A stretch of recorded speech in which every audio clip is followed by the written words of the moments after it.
അഞ്ചാം മന്ത്രി എന്ന് പറയുന്നത് ലീഗിന്റെ വിഷയമല്ല.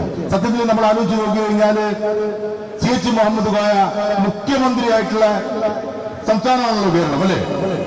എന്നിട്ട് അഞ്ചാം മന്ത്രി വിവാദം യഥാർത്ഥത്തിൽ ആലോചിച്ച് നോക്കിയാൽ ഒരു പ്രശ്നമില്ല. പക്ഷേ അതിലേക്ക് കൊണ്ടുവരുന്ന മാധ്യമങ്ങളൊക്കെ ചർച്ചയിലേക്ക് കൊണ്ടുവരുന്നതിന്റെ പുറകിൽ വലിയ ഒരു ഗൂഢപദ്ധതിയുണ്ട്. ആ ഗൂഢപദ്ധതി വിജയിച്ചതിന്റെ വലിയൊരു സംഭവമായിട്ടാണ് ഇന്ത്യയിൽ നരേന്ദ്രമോദി അധികാരത്തിൽ വരുന്നത്. നരേന്ദ്രമോദി അധികാരത്തിൽ വരുന്ന സമയത്ത് നമ്മൾ മനസ്സിലാക്കേണ്ട കാര്യം, ലോകത്തെ കോർപ്പറേറ്റുകളുടെ ഏറ്റവും വലിയ പിന്തുണ അവർക്ക് ലഭ്യമാണ് എന്നുള്ളതാണ്.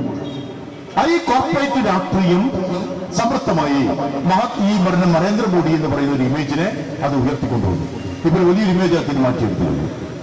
അതിന്റെ ഭാഗമായിട്ട് ഇന്ത്യയിൽ ഉടനീളം കൊണ്ടുവന്നു.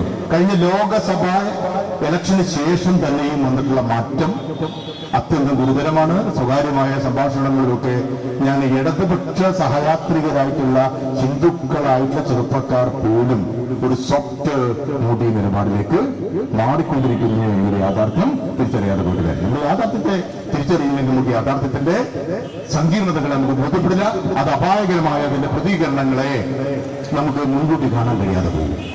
അത് കാണാൻ കഴിയണമെങ്കിൽ ഒരു രാഷ്ട്രീയം നിലനിർത്തുന്നത് നമ്മുടെ ഏറ്റവും ഉത്തരവാദിത്തപൂർണമായിട്ടുള്ള ഒരു സമീപനം യഥാർത്ഥത്തിൽ എടുക്കേണ്ടത് ലീഗ് തന്നെയാണ്, യാതൊരു തർക്കമില്ല.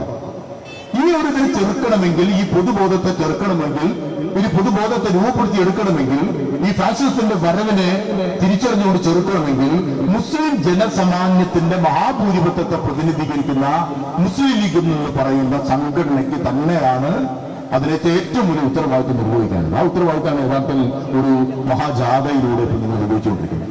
കേരളത്തിൽ ഉടനീളത്തിലുള്ള ജാഥ രൂപപ്പെട്ടില്ല.